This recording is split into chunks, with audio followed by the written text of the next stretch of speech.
Hello and welcome to the Mexican Conservative Talk Show. I'm your host, quite obviously, the Mexican Conservative. I'm here today because I want to talk to you about a few things that have been on my mind for quite some time. One of those things was Donald Trump being a racist. There's been a lot of evidence that says that he is, a lot of evidence that says that he's not. A lot of things that he received awards for helping out the black community and so on and so forth, but yet he's accused of being a racist against black people, all the more to the confusion. Some of the information that I found says that Trump's real estate company tried to avoid renting apartments to African Americans, which doesn't make sense. I mean, was it Trump actually doing it? Was Trump the one actually sending out the instructions, or was this like a manager type person who was the one who was actually racist committing these things that Trump is being accused of here? Another thing was that in 1989, Trump urged that New York should bring back the death penalty for 5 black and Latino teenagers accused of raping a white woman. Well, I don't see why that would be racist. Anybody who rapes, well, in my opinion, should be put to the death penalty, or at the very least have something done to them that they will never forget. Rapists should be treated quite harshly. But again, I don't see how it is racist. It says that he still argues to this day that they are guilty, even though DNA evidence has exonerated them. I mean, yeah, I guess at this point it's like drop it, but what can you do? He felt a certain way, he felt that they were guilty, and it's a good thing that he's not a lawyer. In some of his most recent accusations, according to a lot of the media outlets, it was during his run for the presidency that he really proved his racism by going after people of brown colored skin, Mexicans and such. What the fact that he was referencing was that there are a lot of illegal immigrants who come into this country selling drugs, committing acts of violence, rape, murder, and then they simply get away. I mean, they're doing these things all over the country, and yet there's no real consequences for them. They either go to a jail, where they get 3 square meals a day fed, and hang out with the rest of their buddies from their gangs, and they get released back onto the streets, where they hang out with the rest of their buddies from their gangs. They might stop and pick up their food stamps. You know, it's just, I don't understand where this is coming from. They are criminals. It's not all Mexicans are criminals. He doesn't say that they all are. He says the illegals that coming across the border illegal are criminals, and they are, under the law, criminals. So there's no way that you can sit there and tell me that that's not true. He just simply stated that it was. So I don't see how that can be considered racist. I haven't seen any real evidence of racism, more or less accusations about people's personal feelings saying that he is, by either misjudging something or trying to twist something into racism. Now, one of the biggest things that people use as an attack on Trump in terms of pointing out that he's a racist was the Muslim ban.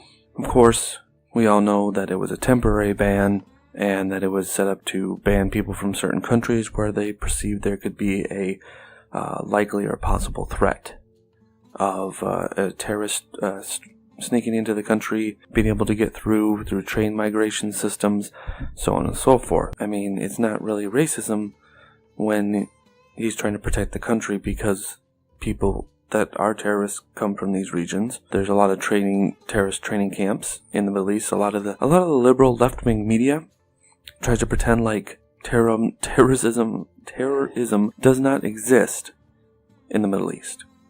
Well, you have Hamas, Hezbollah, Al-Qaeda, ISIS, the Taliban.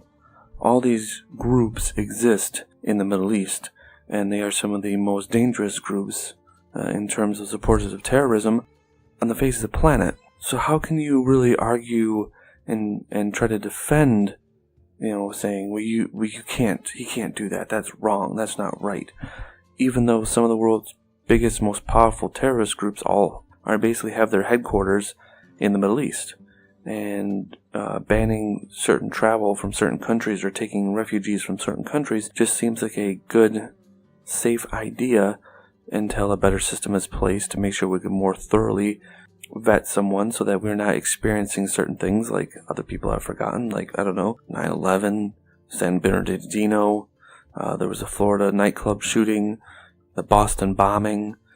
Geez, I wonder if we would have had a better vetting system for these people if those events might not have occurred, and some people's lives might have been spared. Instead of being maimed, killed, they don't care about that. They have a 5-second memory. It's one of the most amazing things about liberals in this country is that from one moment to the next, they can actually forget an entire thing existed. So let's say 9/11. All the liberals have forgotten that 9/11 happened because our security procedures were not up to par. Terrorists were able to get on board with small knives and weapons and take planes hostage. These people also trained in the United States, taking flying classes right here. Even though they came from their country and, all their stuff was being paid for by somebody overseas. No investigation, no nothing. Again, our security procedures were very lax. So everybody wants to forget about that. Everybody wants to say, oh, you're just overreacting. Well, no, it's not overreacting. We can't let ourselves fall into the same trap that led to the events of 9/11, to San Bernardino, to the Florida nightclub shooting, and to the Boston bombing. It's events like those that should be burned into America's core memory.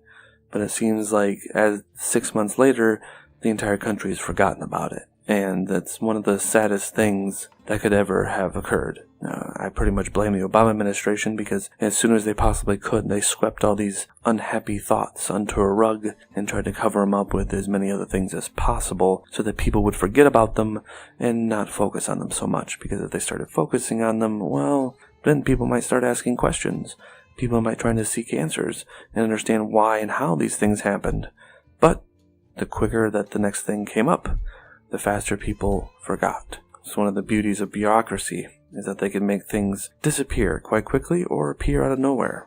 One of the more recent things says that in June 2017, Trump said 15,000 recent immigrants from Haiti all have AIDS. This is just like hearsay. This is one of the biggest things that people try to do with Donald Trump, is that a lot of the claims of racism aren't actually provable or proven. They're just simply the fact that somebody heard something that could possibly can be construed as racism, or is simply making it up. I mean, if a firm pays you $5,000 to go on national television and say this line, tell them that you heard it, we'll make it up so that you appear like you were nearby and could have heard these things. That's what a lot of companies do. There are entire companies that are built around the simple fact of lying, to sway public opinion and to sway people to vote a certain way or to believe a certain way. We've seen that with this whole Trump collusion thing, where the Democrats and liberals and liberal media for months hounded them, trying to convince the public that these things really happened, and that the Russians had actually gotten into the voting machines and modified our votes, which, of course, is impossible because they'd have to have a physical person at every single voting machine, because voting machines are not connected to like the internet or any kind of online source. They're independent machines, and you'd have to physically be there in order to alter them. So that was a bunch of nonsense. All the information that's come out has found out that there was a couple people that were associated with the campaign, the Trump campaign, that had lied about meeting with people, but not Trump. There was no proof that the whole campaign colluded with Russia. They found proof that the Russians attempted to interfere in our election, but ultimately failed. And this is not the first time that they've done it. It's been recorded many times over American history since the end of World War II. So again, nothing new here, just more conjecture and people trying to twist the facts to how they see them, how they want you to see them. It's a really, really disturbing picture of how easily the masses can be twisted into believing these things, because there are a lot of young people out there who believe everything they read on the internet, or who believe everything that comes out of the news. I always recommend it to people to read every source. Don't just go to the New York Times, the Huffington Post. Those are famous left-leaning papers and institutions. Of course, they're going to say anti-Trump things. Of course, they're going to take the same facts that a Republican would get and skew them to make them look bad. And the Republican or the conservative-leaning group is going to try to make those things look positive. So I'm not arguing the fact that that does happen. What I'm saying is, if you look at both sides, compare them side by side, one of them, you'll be able to pick out things from one of them and from the other one and make the truth from the lies that they're trying to tell. But then if you're just looking at the left or you're just looking at the right, you're sitting inside of an echo chamber where they're just pumping things at you and you're bouncing it back to them. There's nothing new. You need to make sure that you expand your horizons and don't get caught up in the whole lie of the situation. So it's all just hearsay and conjecture when it comes to Trump. There's no actually substantiated claims. It's a lot of people claiming they heard things, but there's no actual proof that any of these things actually happened. So this whole thing about Trump being racist seems kind of silly and unprovable. He once said that Obama is as unqualified, lazy, and un-American. He spent years suggesting that the nation's first black president was born not in the United States but in Kenya. Yeah, I remember that. It was embarrassing because that was one thing that they kept bringing up and during the election. It's like, well, he genuinely believed it. He had to have, somebody gave him proof that he could not disprove. It was the way it was explained. And at that time, since he could not disprove it, he believed it to be true. So, I mean, if you were given something that you could not disprove and could not make it as being false, you would believe it. You're like, well, I can't really argue with it. It must be true. I've tried to debunk it, but I cannot. So that was a very poor example, and it's not really something of racism. It's just saying that he really thought that he was not born here. But again, there is no real evidence of racism. He might say things that are not politically correct, but that's not racism. You can't simply call it racism because he didn't say it the way you wanted him to say it. But again, everything that I found says that he's not a racist. He's received many rewards for helping people in the black community. He was recognized. He's received many awards. Let's just put it at that. From the black community, from groups like the ACLU and all that type of stuff. Well, maybe not the ACLU, the NAACP, for what he's done. So you can't call him a racist. If black communities and black organizations are giving him awards for helping black people, how can you then call the man a racist? Doesn't make any sense. Alright, moving on. The next thing I'd like to talk about is, are black people more racist than white people? Now, for the last few years, the mainstream media has been pounding into people's head that white people are super racist, especially since electing Donald Trump. They want to push the narrative that Donald Trump and everybody who supported him are nothing but a bunch of bigots and racists. Very interesting. I have members of my family who are black. I voted for Donald Trump. I am not racist. I'm also Hispanic. So for everybody who voted for him to be a bigoted racist, that doesn't even make any sense just from the fact that I voted for him. And I know other people who are of color who did vote for him, who were black, who were Hispanic, who were Asian. It didn't matter. People felt he could do the better job. So that's why he got the job. Now, for black people being more racist than white people, I've actually seen many examples of this. White people are more apologetic for the way that they consider they should feel bad about slavery. And then black people want reparations for slavery. I'm going to put it like this. If you did not live in that time, if your parents did not live in the time and were not slaves, you get nothing. How has it affected you? Like, people from the civil rights era, people who lived through the Jim Crow days, I believe in some regards those people deserve something, but they don't ask for anything. They don't ask for anything. But this generation of young black people is now demanding things. Demanding we give them free things, and demanding money, and demanding housing.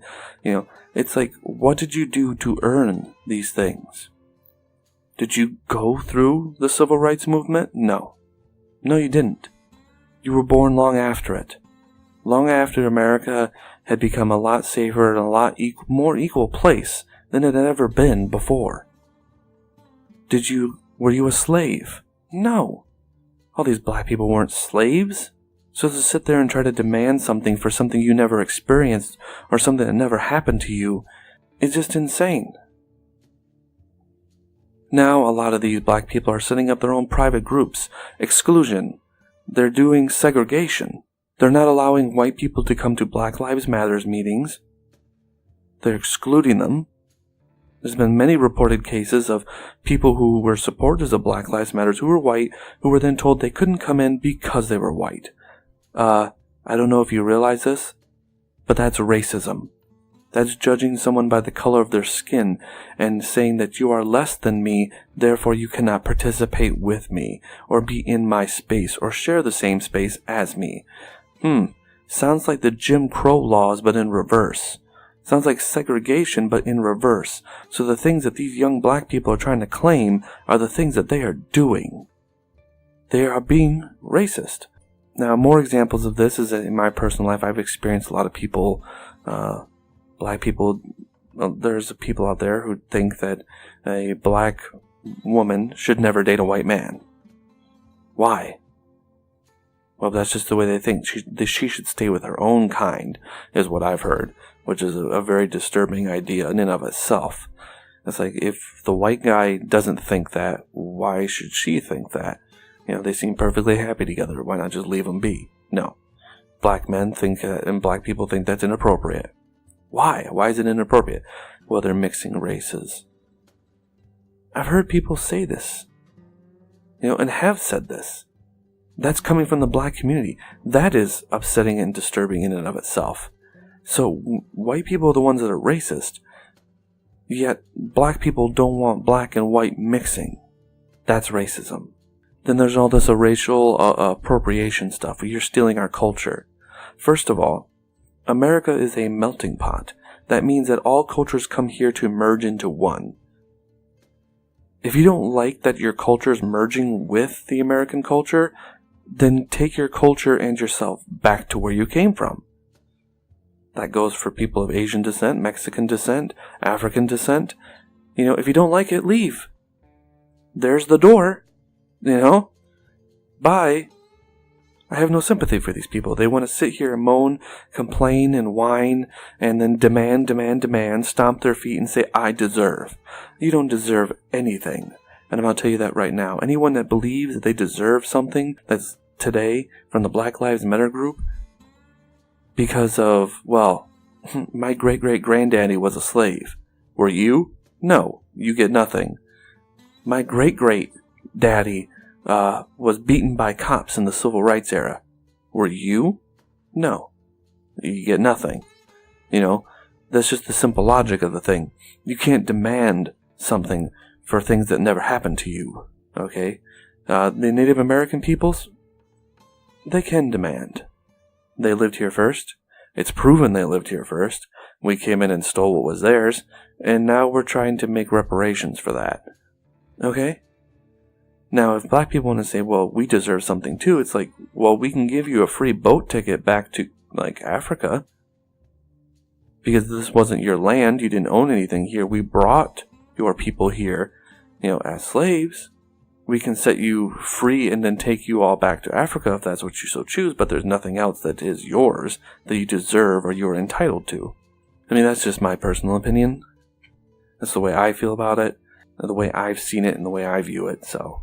I know that a lot of people probably won't share these views, but, when black people try to accuse you of racism, it's a very hard pill to swallow, especially someone like me who has black members of my family who is Hispanic, so I am not white, but then the simple fact that they try to claim I am, or to claim I'm racist, it's a whole heap of mess. It's like a racism is the trigger word, or calling somebody a Nazi or something. You're just trying to get under their skin to get a reaction out of them. I just think that in terms of black people, it just feels like they are more racist than the white people they're accusing of racism. That's just the way the world looks to me. Alright, well, that's going to do it for me. Thank you for anybody who's listening, who has been listening. Thank you for the support. I have a Twitter. You can post questions or anything like that on Twitter. I'll try to get back to you. There's also a Facebook page that you can also, links and everything are on my channel. So you can go there and post questions, and I will do my best to answer them as well. If there's anything you guys want me to do a topic on or to talk about, put it in the comments of the video, and I will go through them and then try to pick something out that I could talk about. Alright, well, you guys have a great evening, or a great day, or whatever time it is for you. And just remember, we are here, and we are here because we don't agree.